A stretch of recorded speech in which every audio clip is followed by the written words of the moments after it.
What's up, everybody? Thank you for joining us here at the Fantasy Football Outpost. We are back again. Sorry about not being around last week. Both had some stuff going on, but I'm Dallas, I'm Jay. and we're going to kick off today with some injuries. So first, we got the people who are confirmed out, and that is Deshaun Jackson is really the only one that's relevant here. Everybody else is kind of questionable, but not ruled out yet. We did want to throw in Tyron Smith. Did just go under surgery. He's out for the rest of the season. So kind of keep an eye on how that impacts Dak and Ezekiel Elliott, and we'll see. And if it seems to impact him more than we'd hoped, then kind of adjust your expectations. But Dak's been killing it with the offensive line issues all around. But this is Tyron Smith, so we'll see. But go ahead and roll on to questionable here. Yeah, so our guys that are questionable this week, Lamar Jackson, and right now likely to play. Mark Andrews as well. Looks like a lot of the Ravens players are likely. Henry Ruggs and Joe Mixon are other guys that are questionable but likely. Julio right now, doubtful based on last reports we've seen. Debo is likely to play, and Raheem Mostert is pretty doubtful to play.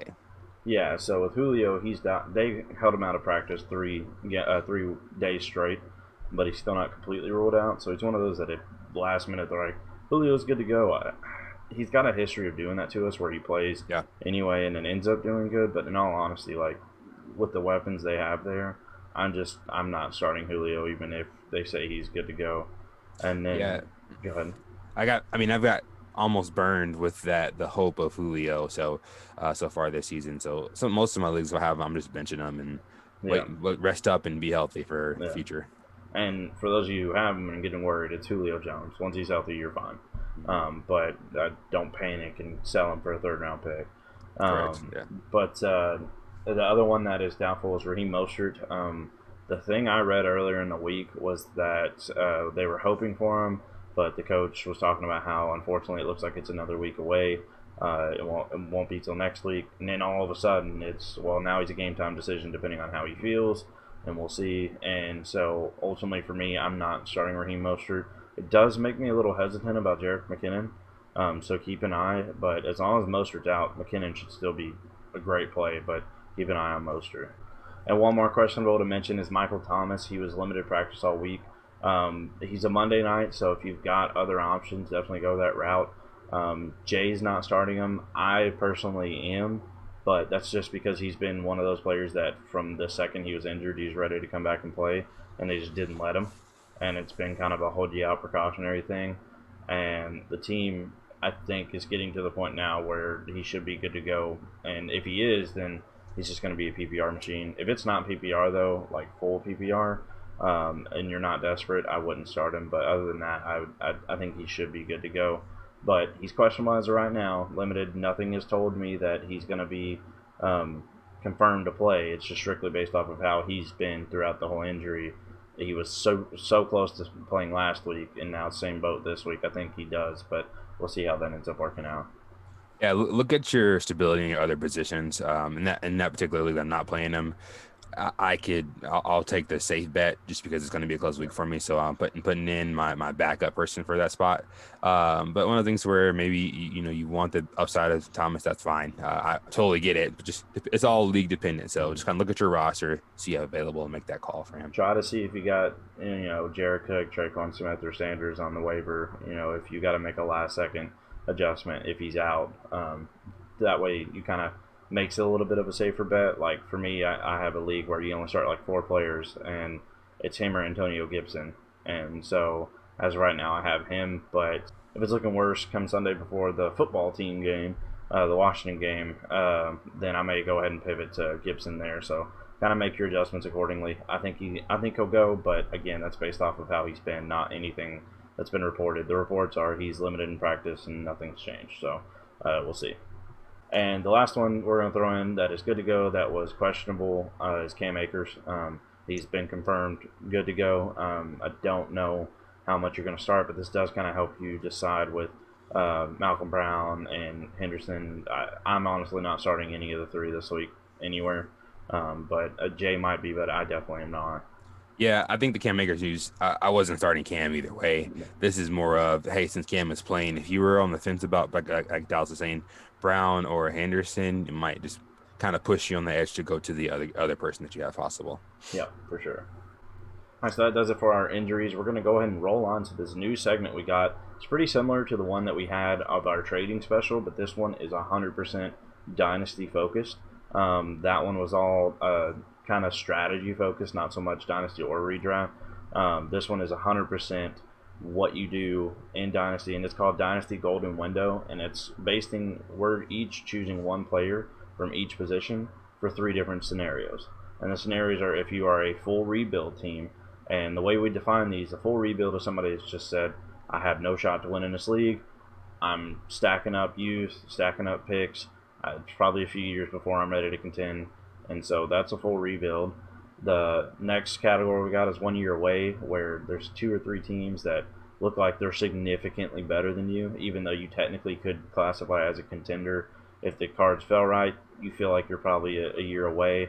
Some of the players you want to target for that to kind of put you over the top for next year, to get you ready to be one of the top guys. And then the last one is just contender, full-on contender, guys you want to go for that. So I'm going to go ahead and let Jay kick off his quarterback for if you are full rebuild right now. Yeah, my quarterback is Tua. I think really depending upon how you look at the last 3 to 6 months, his price has really gone up and down since your post rookie draft. And right now with the Dolphins really kind of showing, hey, committed, very loosely termed, to Fitzpatrick, that puts a little bit of damper on anyone who has Tua, who's thinking he would take over by now. So just someone you can probably get to where it may be next year, it may be later this season, but his price is not sky high, but definitely reasonable, especially if you're looking to be competitive down the road. Yeah, for sure. Tua is somebody that I actually am currently trying to get in a couple leagues, just because he's kind of somebody that people are starting to kind of forget about. The hype's kind of dying some, and his price is a little bit more realistic, but keep in mind he still is one of the top young guys to go for, so he's not going to be cheap, but this is probably the cheapest he's going to be. Definitely, if you're going to get him, you want to get him before he plays. My quarterback, kind of the same situation, except it's a longer wait for him, is Jacob Eason. He's somebody that was drafted to the Colts as just a flyer, but he's actually somebody that was rising in the rankings of the rookies coming out, and I feel like he's in a perfect place right now because he's positioned perfectly to where about 2 years from now he should be able to take over, as long as they don't move on and try to get somebody else, because Phillip Rivers is there. He's doing decent, team's winning, they're doing what they're supposed to be doing. And he's probably there. He only signed a 1 year deal, but I look for him to re-sign again next year.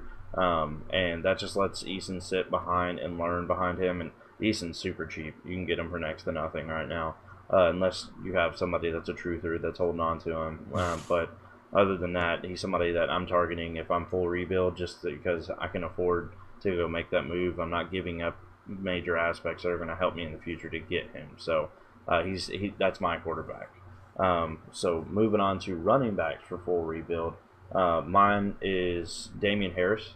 He's somebody that just came back from injury. You're starting to see like he's really, really good. The only problem why I was hesitant for Damian Harris, he's kind of also fits in that 1 year away box as well, where it looks like they're going to use him quite a bit this year. So I don't know how dominant he's going to be 2 years from now.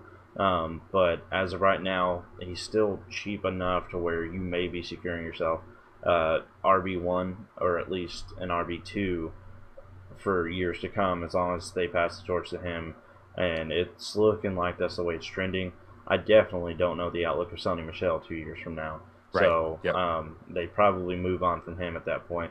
The Patriots are known to just shock you and draft somebody else without you even expecting it. So that's always a possibility with him, but he's still cheap enough to where he's a solid, because that's the hardest part about the full rebuild, is if a lot of people are like, oh, I can just draft a running back. It's no big deal. If you don't have one of the top picks, you're not getting one of those running backs. You got to hope you get lucky with somebody like Antonio Gibson. Right. And otherwise, I mean, you're missing almost every, even the really good ones.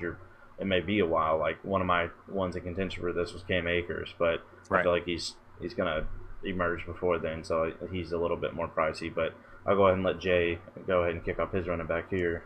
Yeah, I mean, a lot of it just kind of ties to what you're saying. DeAndre Swift. Yeah. And he's probably the third or fourth most expensive rookie running back out there right now, just because people still kind of have that belief in Swift, and and I do too. So, but he's a guy that in 2 seasons he may or may not he'll maybe a top 10, like top 12 running back in the league. Just definitely not right now. And so the people that got kind of Patricia on a short leash, I think he's going to be out there. They might revamp that whole system. And if you look at that backfield, I mean, Peterson's not going to be there long.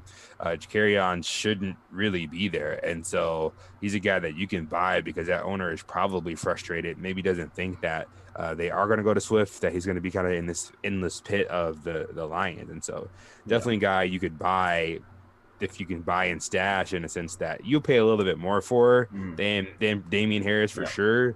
But in the end, you're paying a little more price for maybe a top RB1 because of his talent. I mean, before the draft, he was a number 1 running back. A lot of people for almost everybody. He was mine. The landing spot is the only thing that brought it down at all for anybody.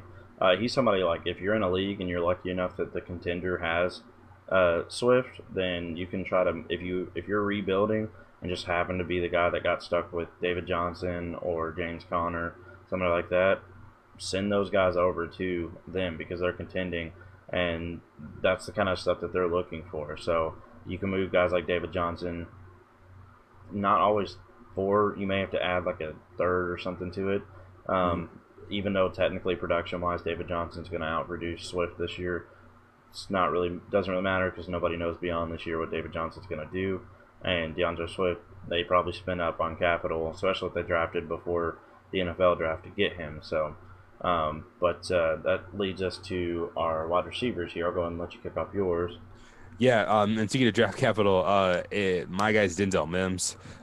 Same thing. I completely believe a lot in like teams and systems, and the Jets curse. I mean, I think guys just really struggle to perform there.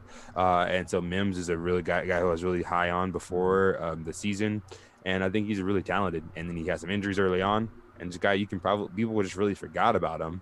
And I think he's going to come back later on this season and have a couple big weeks, and his price is going to go back up. And so if you're not in a position where you can contend this year, and you're just thinking, okay, I want to be good in a couple of years or 3 years down the road, Mims was a guy that I want to have, especially if the Jets move on from Gase or whatever. But if you wait too long and he gets back healthy, I mean, I think he's probably the most talented receiver on the Jets squad.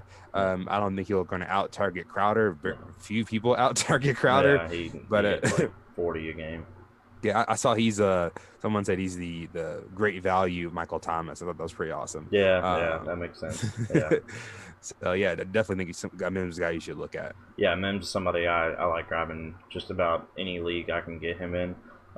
He's somebody that I loved before the draft, and I was like everybody else hoping he would land at Green Bay, but he just fell. But he still went in the second round. And he's somebody that I think once Gase is gone, I'm a believer in Darnold long term, and I can see them starting to, because Herndon's not the answer clearly, so I can see him and Darnold kind of forming a good connection as they get to try it again for the rest of the year and next year. So he's somebody that you can grab really, really cheap right now and then hold on to him, like you said, for a few years. And the other one I got, same boat, but it's closing fast, is Darnell Mooney. I mentioned him in another episode about guys in Dynasty that keep your eye on and pick up, and that one seemed to be dead on because he's just my take on Anthony Miller, like, is literally transferring to him because he's jumping right into that slot. And all you Anthony Miller truthers out there, I was one of you. It's probably time to move on from that because Mooney looks like he's just taking the number 2 role, and it's actually looking to be like it could end up being valuable. But him himself, he's got it. I mean, you can tell he's a 5th rounder, so you're always hesitant on those guys until they actually get out there and do it. But then when they do, I mean, get them. And he looked really good if you go watch the film, but still put up almost no fantasy points this past week. You can still go get them, especially those guys who were trying to ride the coattails of the week before, and then he quote-unquote burned them with like 3 points. They're going to be ready to move them if they can get some pieces that are valuable. So if you've got like a Marvin Jones, go pick up Darnell Mooney in a 2nd-round pick or something for him. and you just got to pick in a future player that you can stock. So that's my wide receiver. Yeah, anything to add on him at all? Yeah, and people, I mean, I've noticed last couple of years, just like whole secondary wide receiver, people are really bad at projecting who that guy's going to be. I mean, people weren't all over Calvin Ridley, and they weren't all over Godwin. People have but Godwin was kind of the one that people said, yeah, this guy's going to probably blow up this year. But other than that, predicting is hard for a second guy. But what we have figured out is once that guy has those early couple of weeks to where they just start bombing, it is not crazy they're going to keep doing that. And we saw it with like Ridley last year. We saw it with Godwin last year. It's like, oh, okay, so Mooney's one of those guys where like, hey, there are the signs that are showing that this may happen. It's a pretty good chance that this will continue. So just a guy that you can pick up for very, very cheap right now that might net you. And I'm not saying he's Ridley or Godwin. I'm just saying that second wide receiver next to A-Rob, buy that guy now to where it's kind of almost a throw-in piece to where he might provide you nice wide receiver 2 value in the long run. Yeah. And he's somebody you may even be able to get off your waiver wire. So check that. He was way, way, way down the list. I mean, we took him in that team league. What was it, like the 4th round in a 22-team league rookie draft? Like I mean, he was not on almost anybody's radar, and he's come out and showed he's got the talent to do it. They were super happy when they got him. So I mean, he's shown it. He's definitely somebody that if you keep waiting, he's going to end up having that one game that everybody's like, oh, this guy's for real, and then the price goes way up from that point to where the person wouldn't even take Marvin Jones for him because, like, Marvin's falling off, he's older, and I can stash him for a while, and he looks to be getting better. So you want to get these guys before that happens and follow the signs. That's why, like, if you look at points alone, Mooney's not been that impressive. If you look at film, he looks very good. And so transition now to our tight ends. My tight end is Irv Smith Jr. Somebody I actually thought this was going to be the year, and it still isn't. But I think a lot of that's to do with Stefanski leaving and them just not focusing so much on the tight ends because even Rudolph's not having that great of a year this year. But that is part of Irv Smith's limitations as Rudolph is still there. Talent-wise, I'm a big believer in Irv Smith's talent. So he's somebody that in the offseason in Dynasty, all of you know, like he was actually pretty difficult to get. Like most people didn't want to move him. And at this point, he's somebody that has done next to nothing. I think he scored 0 in like the last 2 weeks. And I don't think it's been injury related either. I think he's just not getting targets. And so he's somebody I'm going to try and go out and get anywhere I can just because he's, dirt cheap right now. And he's a very, very high upside prospect. He's a tight end. These guys take a while in the NFL to break out. And so I think he's somebody that you're definitely going to want to have stashed for that 2-3 years from now. He could be a dominant tight end coming in. So he's got the athletic profile to do it. So I think he's a really good tight end target to go for right now. Yeah, he's a guy I actually sold. As you guys hear, kind of a lot of my like oddball strategy is I sold him a lot past offseason because of his value. And funny enough, I'll for a first plus or a guy and a couple, maybe a first and a second. And so he's a guy right now that I'll turn around and just send that second back to and pick him back up because of that. I mean, the hype wasn't there, but I still believe in the talent. And so you end up with Irv Smith back in the first. So there are some times to where being contrarian to the masses can't work out for you, but other times you get burned. But Irv Smith is one of the cases where the reason for the hype is still there, but as Dallas said, it's just not yet, rather than not at all. Yeah. And then speaking of like hype or not being hype there, my tight end is Harrison Bryant. People have been really down on the Cleveland Browns. I'm slowly becoming a Cleveland Browns truther, I suppose. I think there's no one on that train, so the fact that I got one foot in, I think, kind of pushed me in a category. And I think with Austin Hooper really kind of starting to find somewhat of a stride, they've been really trying to get Harrison Bryant involved. With Stefanski coming in from running that a lot of those set 2 over to the Browns, I think utilizing second tight end. I don't know for sure how much the Hooper signing will be long term. Will he be the guy forever? But right now they're showing that they want to get Harrison Bryant utilized, and I think he's almost forgettable. I mean, I think he's on a bunch of taxi squads right now for guys, and so just someone that you say a couple years from now that you can just pick up for little to nothing that you can just. I mean, you can even stash him. Yeah. I think for value, way back pre-draft, I mean, we were talking maybe Troutman, Yeah. Komet, and Bryant as far as our tight ends, and Mhm. so Both Graham him is. and Hunter, yeah. Yeah, and so I think he's a guy that he has a talent, and it's just you just kind of just grab him and hold on to him. Yep. He actually, I had him typed in as mine, and then I changed it because I know how much you like him. I've seen you get him in so many different leagues. I was like, out of curiosity, I'm gonna see if the two he ends up going with, and it was. So we're both on the same page with him. We see it. I mean, a lot of you gonna argue, well, yeah, it's because Njoku's out. He's also somebody that's been on a trading block for like 2 years. So, 2 years from now, Njoku's not on this team. I just don't see it. So I think even if Hooper's still the dominant tight end there, they should be well in the middle of their two tight end sets as long as Stefanski's still there, and then that should transfer over to Bryant, also benefiting from that. So he's definitely somebody, same like Mooney, he could be on your waiver wires right now, but make sure you don't get it mixed up. It's not Hunter Bryant on the Lions. It is Harrison Bryant on the Browns. They are both rookie tight ends. So make sure you look at that. Hunter Bryant, I'm kind of out on that one. I just don't really like him coming in behind Hawkins, and I don't think anything's going to ever build there. So Harrison Bryant is the one of the H Bryants you want to go after. To start off our guys that are 1 year away. So I mean, you got a solid team, but as Dallas mentioned earlier, you're whether you're if you have the median, you're 5-3, or you're 2-2, or you're just not quite the best team. You don't see yourself. What are some moves you can make this year to put yourself in the best position for next year? And so, the first guy I have is Drew Lock, but I actually want Dallas to talk about his guy because I feel like we have some good discussions about this guy all the time. So Dallas, tell me about your 1 year away quarterback. So my 1 year away quarterback is Joe Burrow. He's somebody that has already started to emerge. He's not cheap. He was the 101 in most Superflex. You're going to have to pay up for him. But he's also, if you're sitting there, the guy who's sitting with, I don't know, somebody that is doing really well this year, but you don't see it lasting very long.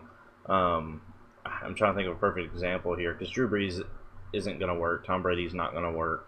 These guys that are contending are going to mess you up. Are you ready? Are you ready? If it's the one I'm thinking, we'll see. Aaron Rodgers. Yeah, that's a good example there. I was actually going to make the whole world mad and say Josh Allen, but Aaron Rodgers is a perfect example. If you look at one of the whoever's got, and this requires Joe Burrow to be on a contender. If Joe Burrow is on a rebuilding team, you're not getting him. That's just the truth of it. Unless you've got a young quarterback that is emerging, looks good, like say a Justin Herbert. You can move Herbert, and maybe it may even take a first, unfortunately, to move. I don't know how worth it that would be. But the reason Joe Burrow is somebody I'm targeting is we've already seen how immensely good he is, and his decision-making is through the roof. But he's a rookie, so he's still having those few mistakes here and there, and so his games haven't been exploding every single week. But he's already right there with everybody else, and so he's somebody that I look to be one of the top quarterbacks probably for the rest of his career, unless the pieces around him fall apart. But he's got Higgins that he's already made a great connection with, and so you've got so many different aspects that just point to him succeeding. And so I think if you're 1 year away, this time next year he's going to be right in the middle, just slaying it. And somebody like Rodgers, if you have Rodgers, I don't know if he's going to be, and so. It's hard to tell. I'd like to think he will be, but with that situation with Jordan Love, you literally have no idea what's going on there because I don't think they do either. So Joe Burrow is somebody I'm targeting everywhere I can. I'm in a contending league as well on Superflex, and he's one of my other quarterbacks. And originally I thought about trading him away, but he's transitioned to this point where I'm like, I have no interest in getting rid of him because I was going to capitalize. He had a really good game. He's a rookie. People are going to overpay for him, stuff like that. Now I'm like, he may be one of the golden pieces to hold on to right now. Yeah. Kind of like Andrew Luck a few years back in Dynasty, like when he came out, like, okay, this is real, and you need to hold on to him. So Joe Burrow is high on my list of targets when I'm 1 year away, and he's just somebody in Dynasty I want to have. Yeah, and you think about the Aaron Rodgers one. Is that like next year will Joe Burrow outscore Aaron Rodgers? It's like possibly, right? But if I know we're saying 1 year away, but Yeah. Hopefully, you still contend 2 years away. Yeah. With Joe Burrow or Aaron Rodgers 2 seasons from now, absolutely. Yeah. And so if you're looking at your team, I mean, you do want to go all in to win some years, but making that trade for Burrow if in that example of someone like Rodgers, you're saying, hey, I want to compete next year and the Hmm. year after that too. So, Exactly. whereas if you buy it, as one of my guys will talk about later, Aaron Rodgers again, it's very specific purpose Yeah. for a guy like that. Yeah. And so my quarterback, I tend to chase injury guys, Hmm. especially in dynasties, just because in that mindset of like, hey, I had Drew Lock, we had all the hype with Judy coming Hmm. in, Hamler, not getting Melvin Gordon, and everyone was in love with Drew Lock this Yeah. year. Noah Fant, all Hmm. of the Broncos. I think Dallas and I talked about like, Yeah. okay, I don't get Somebody's not the gonna be good. yeah, I don't get the Denver Yeah. love, but everybody's all in on him. And of course, we didn't expect for him to get hurt, Hmm. but you did kind of just crush this beautiful Chiefs-like offense that Yeah. that Denver was going to run this year. And so, if you're looking, that's still a possibility. That still Yeah. can happen. And They're so, if so someone's young everywhere. right, and Drew Lock's a guy that you can probably get right now for next year, who's someone who's competing because he's sitting on their IR. So I kind of used the Aaron Rodgers thing before, but if they have someone who's Drew Brees, who's okay, I can use him right now, you might be able to grab Drew Lock from someone who's impatient or wants to win. That might put you in a great spot next year. I mean, if Yeah. you can roll into Superflex leagues with Burrow and Lock next year, I Hmm. mean that's pretty solid. Yeah, exactly. Locke is one of those guys that I've believed in since before the draft, but it was mainly because of my own ignorance. Like, because I hadn't paid attention to his draft style. I just knew like he was one of the top quarterbacks in college that year, and then I watched him play, and he was doing really well. And then I didn't know the scope and the specs of everything had trended negative for him. And so when the draft time rolled around, I was waiting for him to go in the first round because again, I was just ignorant. I wasn't paying attention at all. Mm-hmm. And then he fell to the second round, and then the Broncos took him, and they had just signed Flacco, and immediately I was like, oh, they just he's their future quarterback. That's why they just did that. I was like, and they can wait on him if they have to because of Flacco. I was like, yeah, I'm gonna get that. So in my league, I actually stashed him on the taxi that year because I got him in like round 15, and it paid off great. So he's somebody that from day one I believed in. I still do. Elway loves the guy. Constantly talking about how he reminds him of himself. He's like a proud dad kind of mentality Right. with him. So those are the kind of guys that are going to keep getting chances, even if they Mm-hmm. struggle. And so they're doing everything they can to put him in a position to succeed. And it's looking like he's going to. I mean, he doesn't look like somebody that I don't know how amazing he's going to be, but he's going to be a very solid quarterback on a what should be transitioning to a pass-heavy offense. And so I don't see them sticking with the run like they have been in years past because it just doesn't make sense with Sutton, Judy, Hamler, Fant. Like, why are you still going to give the ball 30 times to your running back when you have all of that plus a young quarterback that likes to air it out? So, like Jay said, these are perfect times to go get guys like that when they're injured because the contenders probably were trying to rely on them. And Mm-hmm. they can't now. They've pivoted to hopefully not this bad, but like Nick Foles or something like that Mm-hmm. trying to get by. You show up with, and right now, I mean, he's somebody you could probably add a pick with Tom Brady or Drew Brees, Mm-hmm. and pull him. And the way they see it is, okay, clearly this isn't going to last past this year, but you're the best person is if the number one team has him, because that should be Mm-hmm. the easiest way to get him because they just want to win now because it's looking good. Or the Right. number two team that's like, I'm one piece away. Drew Lock hurt me now. I don't know if I can beat the number one team. Those are the guys you want to target, and I'm sure enough of you are in enough leagues where that scenario is pretty common.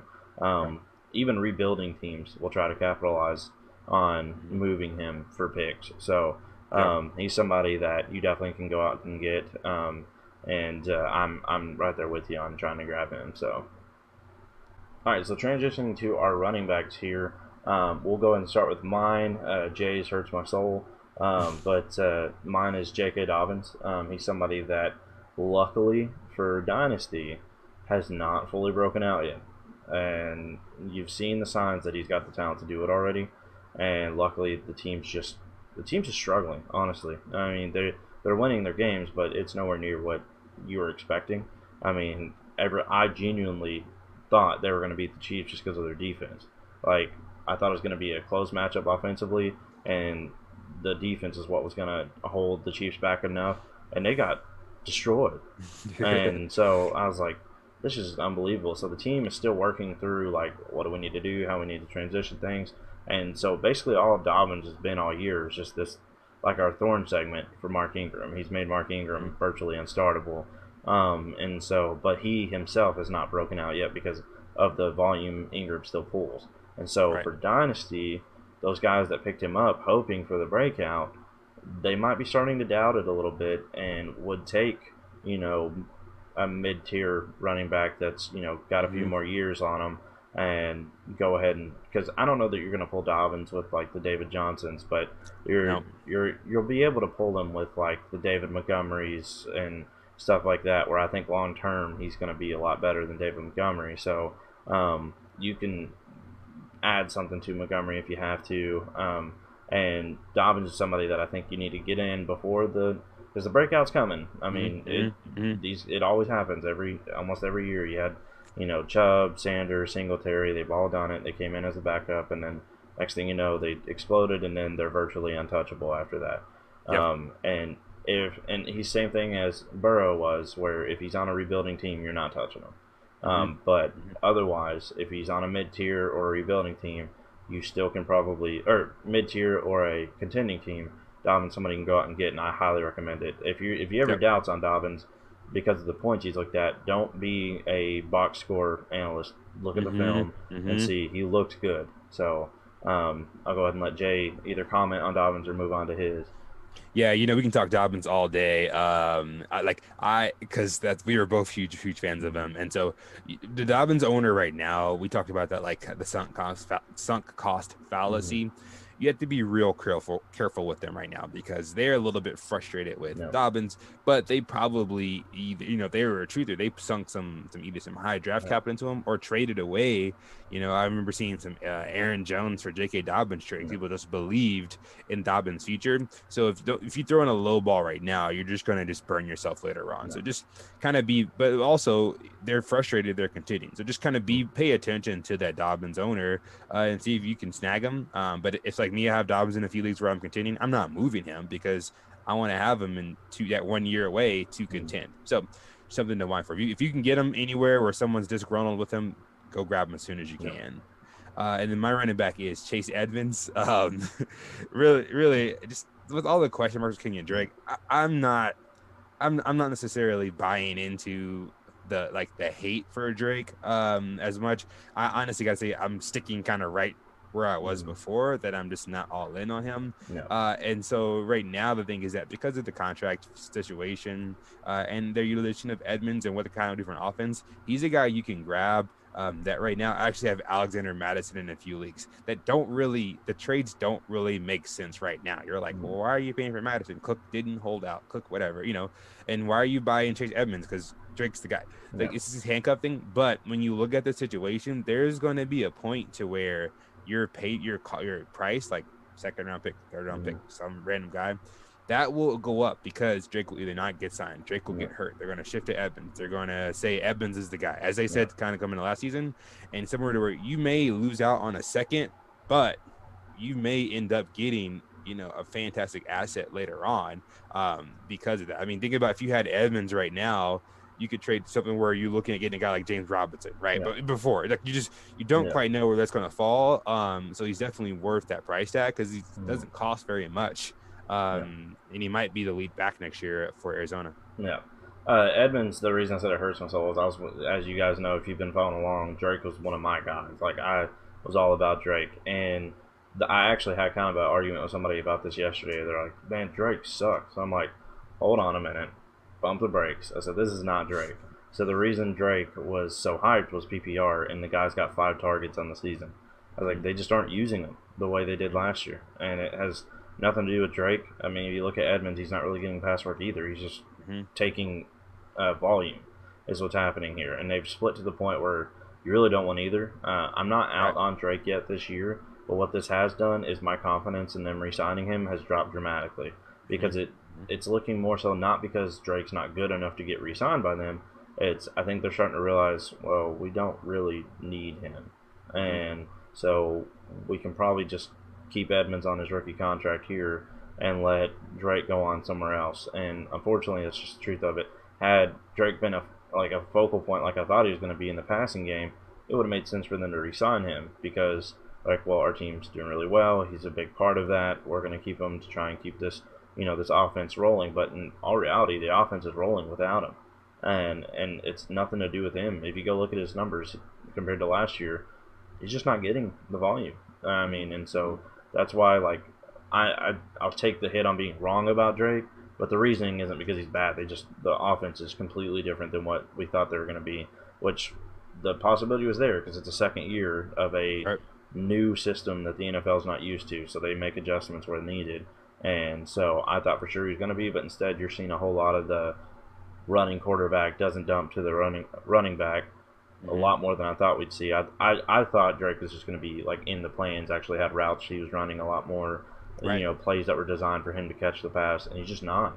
He's literally gotten 5 targets on the season, and so if he doesn't against a weak Jets defense this week, this is my, throwing a towel in on him kind of thing. He'll probably have a good game or two at the rest of the year, but I'm getting rid of him as soon as he has a good game. And so Edmonds, transitioning to what he said, is perfect player to go for because of the fact that I don't think they'll re-sign Drake.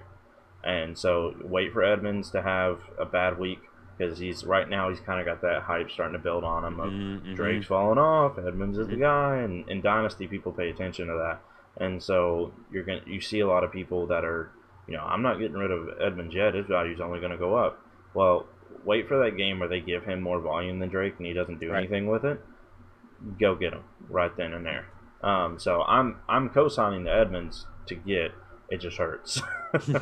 So our next spot is the wide receiver position. A guy that I'm looking at that Dallas and I are actually both big fans of is Deebo Samuel. Yep. I think he's actually, we were just talking earlier about him being back healthy and probably having a good couple weeks, so that if you're a contending team, you could probably get Deebo Samuel as well. But I look at it as the next season, if Deebo comes into the season fully healthy, I mean, he could be a wide receiver 1. Yep. And so I think if that's a team where, like, I'm trying to win the whole thing next year, I'm going to grab Deebo for probably a little bit cheaper than, say, if you did a startup draft next year where Deebo would go after probably a successful season right now, you probably wouldn't get him for nearly that cost. So he's a guy that's not necessarily cheap. He's probably going to have a couple good weeks coming up. He's a guy that right now his price is kind of in the middle of what it will be probably by the end of the season, where you're looking at, oh man, Deebo's, kind of the same conversation we had before he got hurt, right? That DK Metcalf, AJ Brown kind of lane, to where it's like, is he the next big thing? Is he going to be a wide receiver 1 next year? Which he probably will be. So right now is probably the best time to buy, unless you grabbed him before when he was hurt. But it's still someone you can grab onto. Yeah, in our main league that we play in, our buddy Ryan has him, and I'm sure you've made attempts at getting him too. Like I can't get him to budge on it. So you're going to run into those that are still hopeful that he returns to what he was, as they should be, because we both think he will. But the window is closing fast on getting him for a really good price. But if you remember, before he got injured, he was getting drafted with Terry McLaurin. It was him and Terry McLaurin were like side by side in drafts. He was one of the projected breakouts this year. Before he went down, he's somebody that you're going to try to take advantage of the recency bias being gone, because people kind of forgot and he's starting to fall off on memory wise that he's a really impactful player. And so you want to go grab him where you can right now, because he's just, like you said, he's in the middle. Like, he's not cheap because most people still know what he's capable of. Right. And so going into negotiations low, they're going to be like, all right, come on, man, it's Deebo. Like, we both know what he can do, what he's capable of. But he's also not as expensive as he will be when he's doing what he's capable of. And so right now is that, like we said, the title of this, that golden window to go get somebody like Deebo Samuel. And it's the same boat for my guy here is Marquise Brown. Same situation. He was the third player in that group of Terry McLaurin, Deebo Samuel, Marquise Brown. They were all three the guys that were going pretty close to each other. I think Marquise Brown was about 7-8 picks later usually in drafts, and so that kind of put him around behind. But he was right there in the same category. And again, like I was talking about earlier with Dobbins, is the team's just not really flowing offensively like we thought they would.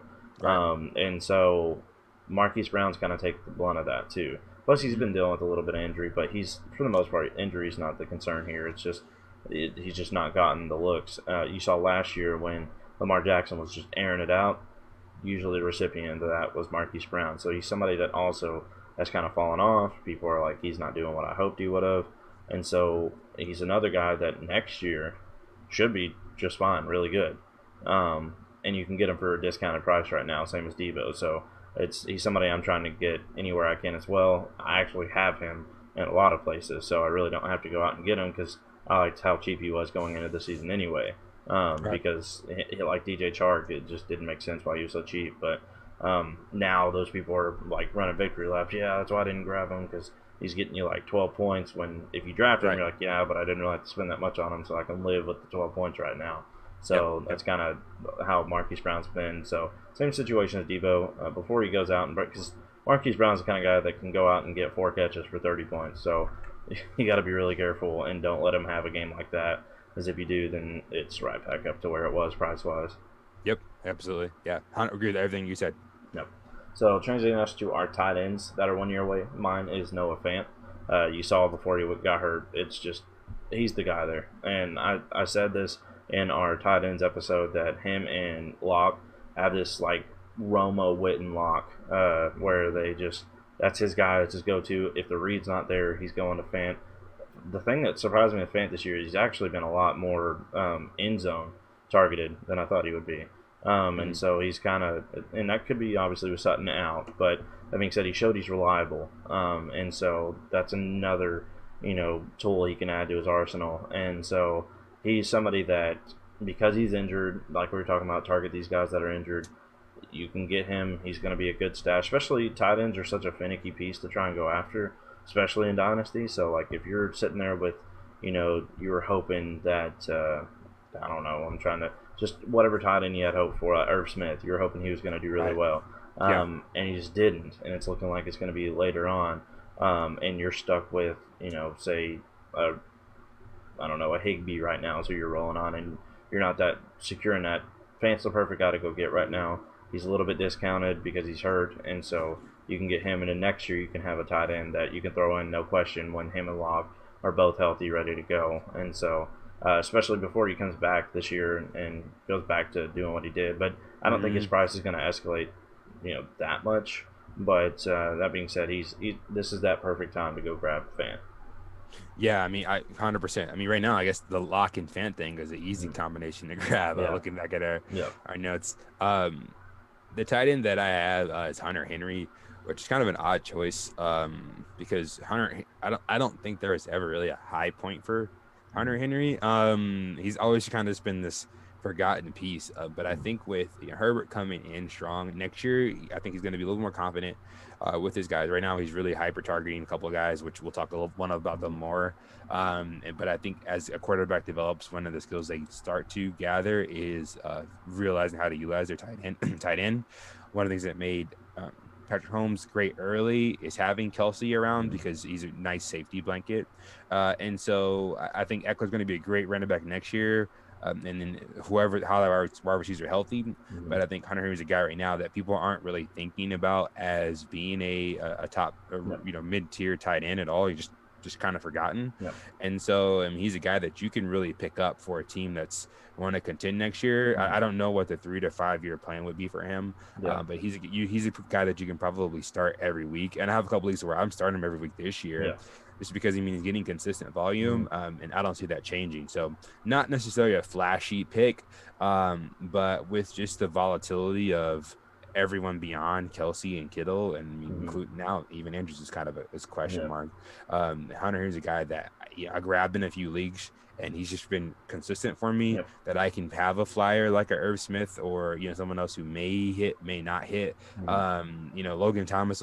You can have that back to back because you have Henry, and you kind of know what you're going to get for him. So Yeah. just a guy that This is a copycat league, and you look at that division, every single one of them are trying to be the Chiefs. Chiefs dominant, Travis Kelsey. You got Oakland dominant, Darren Waller. You got Denver, Noah Fant looks to be following suit. And same boat here, Hunter Henry. And like you said, it's Herbert's coming up. He's learning. He's realizing, who's dependable, who's not. And like you said, the player we're about to mention is one of the most reliable in the league. So Henry's not going to get, through the roof targets, but he's going to get consistent ones. And he's going to be one of those tight ends that's got a safe floor every single week. And Herbert's only going to get better. And so that makes Henry perfect to get for being super comfortable next year. Like you said, kind of comfortable doing it this year, but next year should be an easy start. And this is coming from somebody that's never been interested in Hunter Henry. And now with the pieces starting to fall around, I realize he's looking like, obviously knock on wood, but he looks like he's healthy and not really dealing with a whole lot. And that's something that he struggled with most of his career. So I think he's starting to come around that injury prone label. And it's early enough in the season that if something did happen, I would still be more than comfortable with him come next year. So he's somebody that I definitely am trying to target as well. Yeah, I mean, if you look at as I was looking kind of at tight ends, there's not really many guys you can say are just reliable tight ends. And you have your top tier guys. You have the Kittle, Kelsey, Waller, Andrews, and then you have these question marks where we have a lot of guys that we like from after that, right? But Jonnu, Hayden Hurst switch teams, and then it's kind of like all those guys could be tied in for somewhere in the realm, but really like week to week, not a ton of guys that you could say, hey, this guy, for the most part, I feel confident that every week he'll do that. Noah Fant might be that guy next year. Yeah. But Hunter Henry has proven that. Kind of like we used to talk about Ertz, right? It's like Ertz is there's no question. You just play Ertz. I think Hunter Henry may not, I don't see him at the level of targets as Ertz, but just a guy that you can kind of just sit and forget, as we say, for this tight end position. The best comparison I can have for Hunter Henry is you can play him like Witten, where you don't care, he's going to get you that safe floor, but he has a much higher upside than Witten ever had. Aside from those random games where Witten get like 2-3 touchdowns, but he's got the athleticism that if they wanted to feature him, he could do well with it. And so he's somebody that's safe floor, don't ever have to hesitate, and it's only going to get better. And then he also has high upside as well. And so he's somebody that absolutely you should get where you can. All right, so this last section we got here are contenders. If you're a contender, these are guys you want to try to make a move for right now while you can. Mine, we're going to start off with quarterbacks. Mine is a very difficult one to go for, but it's Lamar Jackson. He's somebody that has been, I'll put it this way, the easiest way to explain Lamar Jackson right now, this is the cheapest he will ever be. And because he just came off of another good game, but he's not paying you back on that draft capital. And, certain people that I know guess that, but we're just going to roll on past that. But he's somebody that this is the only window you're going to be able to get him at, unless he falls off again. But if he's the kind of player that figures it out as he goes. That's why he did so well last year, where every time, it's a big trait of his is he seemed like he was getting better every game. And so he's getting smacked in the face with reality that the NFL makes adjustments. They will adjust for you. And they're not having to do it on the fly mid-game. And they know from last year what you're good at and what you're not. So they're able to stop things. And so he's somebody that you're going to have to pay what you tried to pay for him at the beginning of the year, but people may actually accept it now. Right. And so that's the big difference here is like the people who had him that weren't willing to move him, send the same offers that you sent for him at the beginning of the year. They may actually accept them now. And that's basically why I have Lamar Jackson. He's not somebody that's some kind of discount you can go get like some of our other pieces we've got on here, but he is somebody that I highly recommend, especially in Superflex, because from here on out he's going to be, great. It's just he's working through getting the experience that, like the example I always use was Dak Prescott. He came out and killed it his rookie year. And the NFL was like, yeah, we didn't even know who you were, but we do now, so enjoy the second year of being horrible. And so it's kind of like that, but not as bad. And so send those same offers. His price did not come down, so don't hear what I'm not saying. The people are just more willing to trade him now, and that's why I have Lamar Jackson on there. So, yeah, I looked up one of those the trade finders for just like look at what people used to pay for him. That shout out to the real Monty and Peakton High School from Reddit. And this summer, one of the trades was for Superflex leagues with Josh Allen, Drew Lock, and a 2021 first for Lamar Jackson, which is, at the time, that makes sense. Made perfect sense, yeah. And then there was a trade last week for it was AJ Brown, a 2021 first, and Anthony McFarland for Lamar Jackson. And that, like that, people would have laughed you out of Yeah, out that of would the have never chat with happened. that trade. Yeah. But so this is as Dell said, like he's not cheap per se, but this is a time if you're gonna get him, this is definitely time to go do that. Yeah. The other guy that I looked at was Aaron Rodgers. Right now, as we mentioned earlier, we talked about Joe Burrow. If the team's 1 year away, they're not looking for Aaron Rodgers down the road. Yep. They're like, I got him, he's doing good, and so you probably have to pay a little bit more. But if you're trying to win this year / next year / right now, I mean, I would be, if there wasn't a guy out there, Russell Wilson right now and Patrick Mahomes. I mean, he could very easily beat the QB1. And so just a guy that he's not cheap. We mentioned a lot of guys that aren't cheap, but if you're winning, take the chip on the shoulder, Aaron Rodgers right now. Send off's upside running back or someone from the future that may not pan out. I'm not a huge Cam Akers guy. I never really have been. I wouldn't send Cam Akers for Aaron Rodgers straight up, but maybe if a part of a package to where you send a guy where they're saying, well, maybe this guy will pan out. I think one guy was talking about sending like Zach Moss, right? That I could be wrong on, but I'll take the championship this year and next year for you to figure out if Zach Moss will be good in 3 years down the road. But yeah, you can do like Cam Akers and like Baker Mayfield or something as a bundle and go get Aaron Rodgers for that, because the way they see it is, I'll get a quarterback that still has future upside, and I'm also getting a running back that's got upside, and you're going to that team like we were saying that's the 1 year away that is trying to find something else to piece together. And if they're still a believer in Baker Mayfield, then it may be somebody like, well, it's not this year, but he's showing good signs. Next year he should be a lot better. So, you got, like we said in our trading episode, you got to make it make sense for both sides. But Rodgers is definitely somebody that you should go get if you're contending. I was super discouraged that he was who I ended up with in one of my contending leagues, and it just ended up paying off. And I was like, I've got no reason to move him now unless it's for somebody like Lamar Jackson or something like that, where I'm still going to get upside and longevity out of it. But if not, I'm just riding the year off with him because there's no reason not to. In that same league, I actually looked at trying to get Rodgers from you, and then I was like, well, I want to keep my quarterbacks, and now I'm like, can't touch that guy now. So it's like in your quarterbacks, you literally have Deshaun and Wilson and Cam, and so it's like there's no scenario where like all three of those, even though they may not be performing better every week, which Wilson is, but they're still worth more than Rodgers is, and so it makes it really complicated. And that's where the benefit of Rodgers being older, he is still slightly discounted for the production that he's putting out, and that's why he's such a perfect 1 year wonder kind of thing, and may even work next year. But like, if you can go get him for a younger quarterback and a piece that you really don't need on your bench, like a Cam Akers, then definitely should be able to help you for the rest of the year. And if you can try to work out a package deal or try to go find whoever has him, go get Jordan Love too.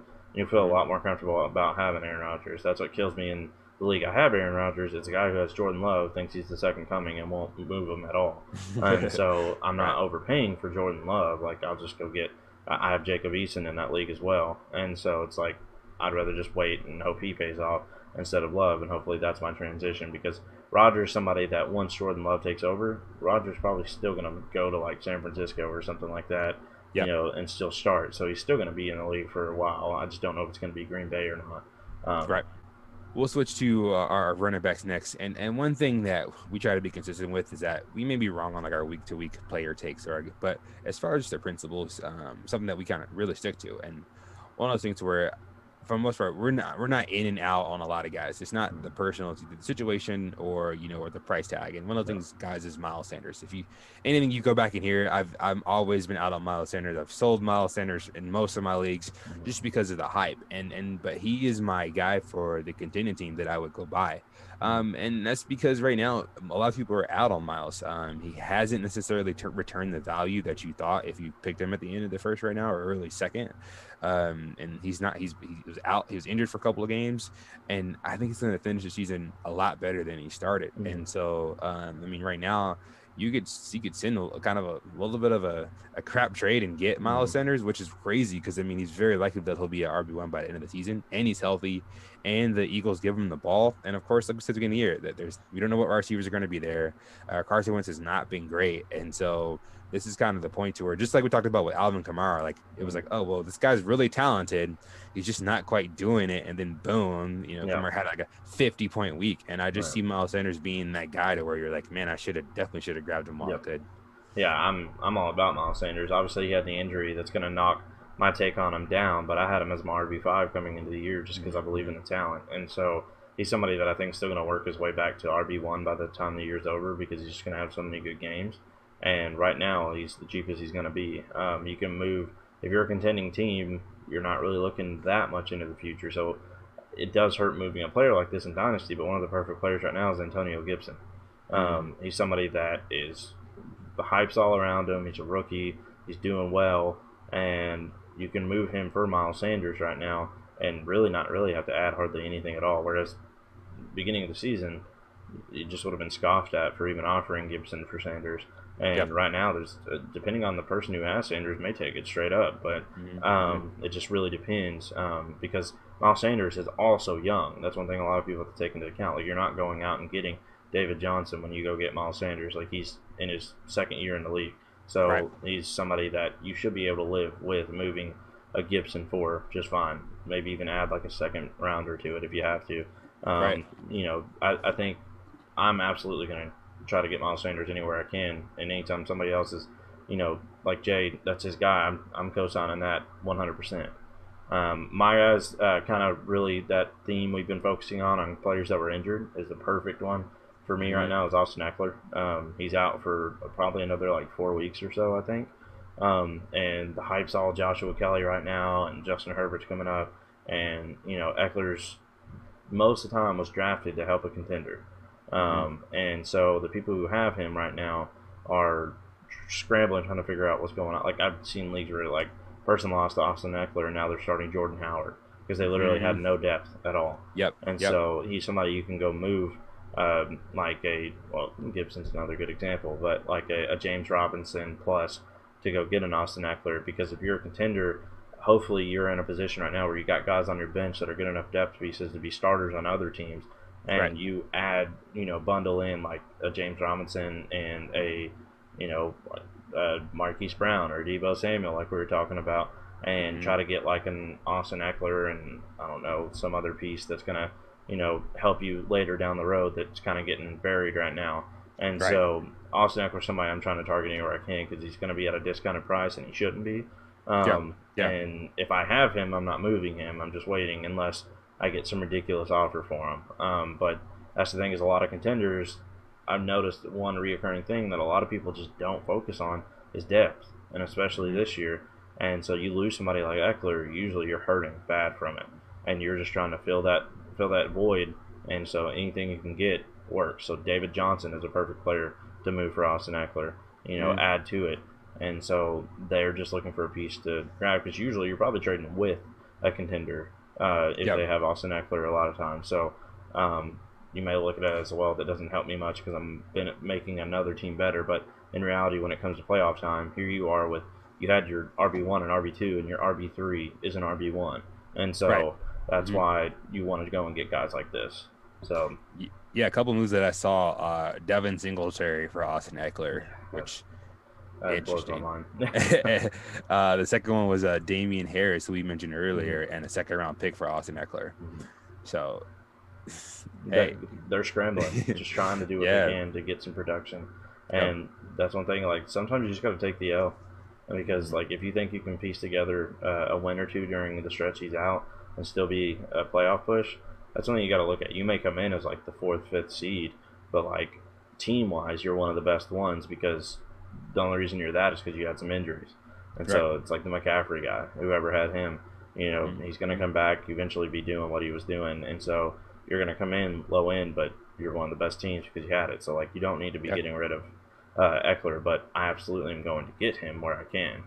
Right. Yeah. I mean, like one of our main leagues this year, I think I'm in 8th out of 12th place or somewhere, but I have Michael Thomas, Devontae Adams, and Julio Jones. It's like, I'm not sweating it because Yeah. those guys have been so unhealthy. Yeah. So you just got to look at your team and say, if you have them, can you eat that and just hold them?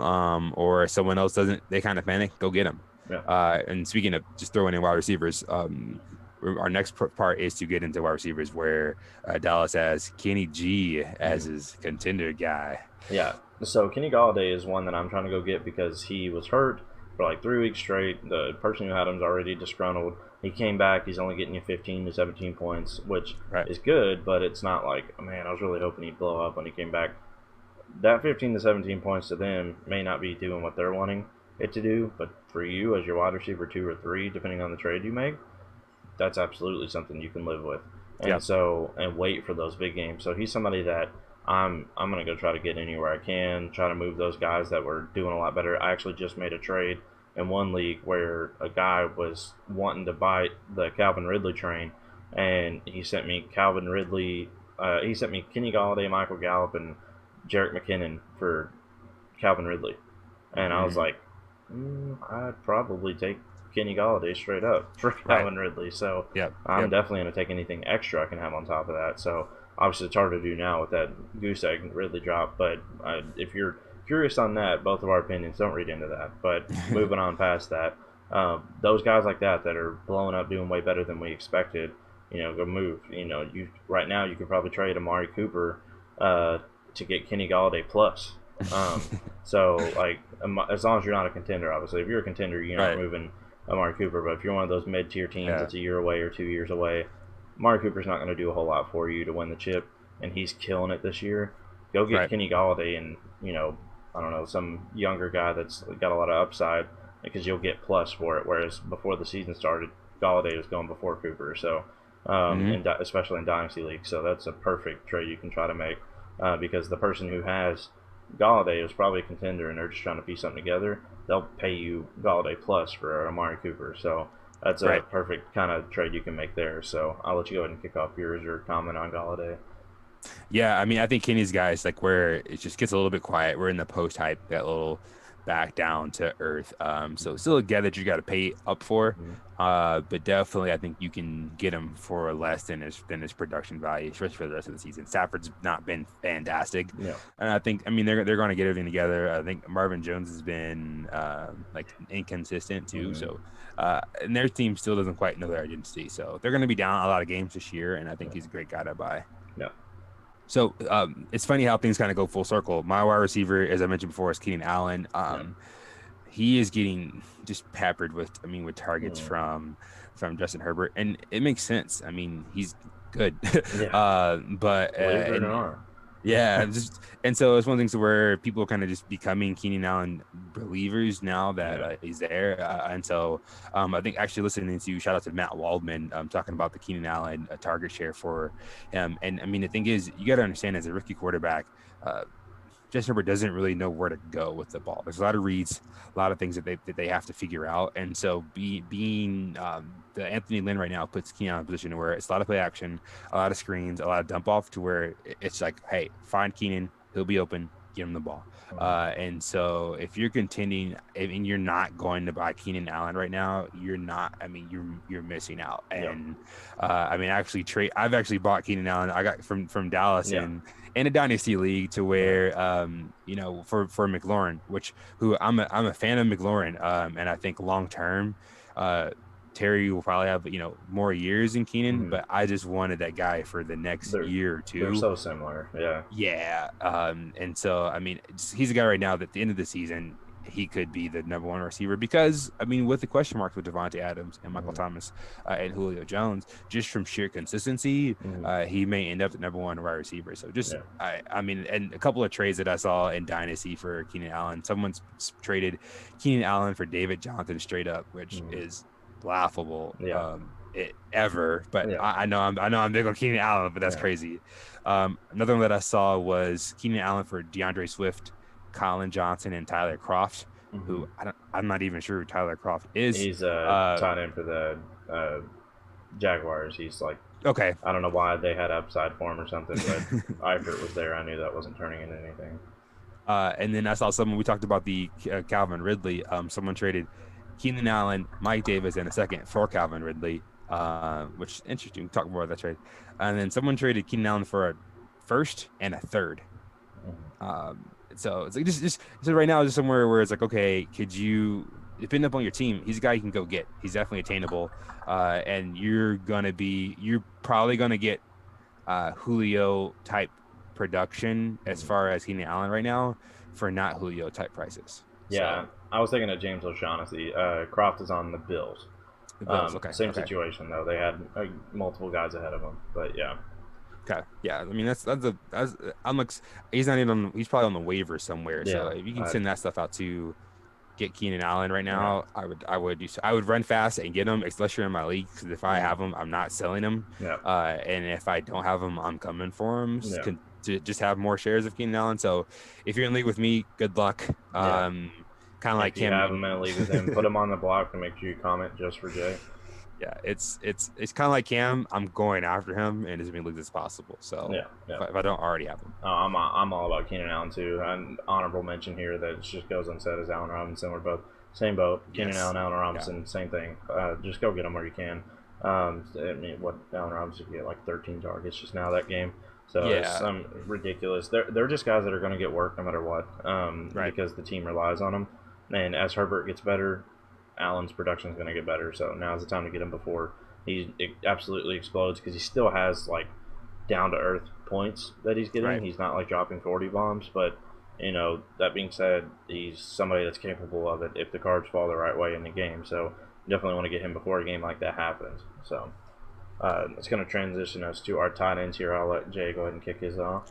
Yeah, so my tight end to get is Austin Hooper. Looking at kind of the Browns process, and we kind of had that Hooper's going to go to Cleveland and be the same thing guy he was with the Falcons, and that's not the case. And so everyone's kind of settled down with that and figured out that Hooper may not be that guy, but he's actually kind of found his rhythm in Cleveland, and you'll see an uptick in production from him going forward, but he's a really guy you can pick up for little to nothing right now. And so he's an easy grab to where if you have some uncertainty with your tight ends, with someone being healthy, with injuries, that you can have on your bench that you can plug in and play. And I mean, with the way the Browns are moving the ball in their offense, he can probably win you a couple leagues this year just from being the backup tight end spot. If you look kind of the Jimmy Graham type thing where you're like, oh, that guy scored a lot. Well, if you start Jimmy Graham right now, you got a shot for a touchdown. And so someone that not quite the high price tag, but any league where I want some production now or short term, you can grab Hooper for pretty cheap right now. Yeah. And that's kind of like what we were saying with the Stefanski there earlier with Harrison Bryant. Like, he's somebody that's just he's going to be on the field, so the opportunity is always going to be there. And he seems to be a pretty good, reliable end zone target as well. So he's somebody that's definitely been good to get. Transitioning to mine here. Mine is Jonnu Smith, and this is for contenders. He was not somebody originally, and it's kind of hard. I struggled trying to figure out who to go for here. I didn't think about the angle you said where you're picking him up to be a backup. Like, that's a pretty good idea as well. I was trying to think, like, who is available. I'm not going to go the path of Zach Ertz and, stuff like that, because those are given. And so Jonnu was one where, like, he would have been considered going into the year for for rebuilding and for the 1 year away. And now he's somebody that, I mean, we've seen he's going to help you win if you're a contender. So if you're somebody that is contending but the one hole on your team is tied in, Jonnu Smith is still relatively affordable. He's expensive, so you're gonna have to pay up for him because he's young and he's doing what we'd hoped for. He's on a strong defense team that's run first. Tight ends usually benefit on those, but all of these reasons why he's expensive are the same reasons why it's reliable and worth paying for, because it's usually last. And so he's somebody that you're gonna start, no question. Close your eyes. My takes on Hayden Hurst and Jonnu Smith were the complete opposite of each other. I had Hayden Hurst as my 5 and Jonnu as my 7, and the way I described it was Jonnu is this guy that's going to be a safe floor every single week. He's not going to explode and get you those huge games. And Hayden Hurst is this guy that's got high upside, going to get you a lot of points because of that offense. But for the most part, as a safe floor, flip it. Jonnu Smith has been the guy that has been exploding, but it's definitely going to get you a safe floor. And Hayden Hurst has been the guy that's just reliable every week. You can throw him in and not really think much about it. He's not blowing you up and winning you weeks, but Jonnu Smith has been exceptional. And so he's somebody you have to pay up for. But if you're a contender and you're trying to fill these holes in your team, where like you're looking at you and the team you're playing against, and in our case, and our main league, me and him are like the main ones going at it, and like he was able to get Kittle for a bag of Cheetos, and so I luckily have Jonnu Smith because realistically, I'm not going to be able to get Kelsey or Andrews, and so I need to have the next best thing to be able to contend with a team like his, because we both have strong quarterbacks, we both have strong running backs, strong receivers. So tight end's usually that deal breaker position, and him having Kittle, when it comes playoff time, that could be the deal breaker. And to have somebody like Jonah who's got that upside as well, that's a perfect example of why, as a contender, you need to go get somebody like him, because there's almost none. You're going to be rolling the dice, and if you have somebody else in your league that's just as good as you can't afford to roll the dice and miss, because then you're going to lose. Because usually one of the most consistent things you'll see both redraft and dynasty is the best teams usually have a really, really good tight end. They always get thrown under the rug. Tight ends don't matter. It's not that big of a deal. And then the best teams always have Kittle or Kelsey. And, it's just because they're that dominant and they create that much of a gap. It's like having the Patriots defense last year in leagues that have defenses where most of them get you 7 to 12 points, but this one's getting you 20 to 30. And so it's just, you can't close that gap with anybody. Jonu's somebody that can close that gap. He's somebody that obviously isn't as explosive as Kittle or Kelsey, but he's somebody that Kittle drops 30, Jonu can drop 20. And then you can hope other guys around close the rest of the 10 points. And so that's why Jonu is somebody that if you're a contender, you're going to have to pay up for him, but he's somebody that's absolutely worth getting. Right. That's it for our Dynasty Golden Window segment. Hopefully you guys enjoyed this. Something we're going to try to do every year, to kind of tell you some players, these players are interchangeable, just like our trading episode we said, this is going to change week by week. These are the kind of decisions you want to make as these 3 stages of your team, because these are pretty much the only 3 in Dynasty. So that's going to transition us to our Thorn of the Week for Week 4. It was Latavius Murray. It's kind of an easy handoff. Kamara did great, and Latavius Murray did better. And just stole both of those touchdowns. Kamara would have dropped like a 50 bomb. So, Jay, you can express your frustration, because I know you got Kamara in a lot of places too. Yeah, I'm a huge Kamara guy. And the thing is, I like Latavius Murray too. That's the problem. Yeah. But it's like, come on, man, you don't vulture me, And so it's that's the bummer, because the Murray's typically on my bench. I don't often start 2 guys from the same backfield, but only except probably Hunt and Chubb. So that's the thing where you just leave a lot of points on your bench, and not from the guy you want to come from. Yeah, and that's what Thorn is a guy that most people aren't starting, but absolutely killed it and took away points from the starter. And it's like, this one's a little hard because Latavius Murray is better than most bench players, and at the same time, Kamara still had a really good game, but it's one of those what could have been kind of things, because Kamara probably would have had 50 points at least had Latavius Murray not come in and vulture 2 touchdowns like you said. So, but alrighty, guys, that's been our episode. Hopefully you guys enjoyed it. We will see you in the next one next week, and good luck to you on your games this Sunday. See you guys. Good luck. We'll see you. All right.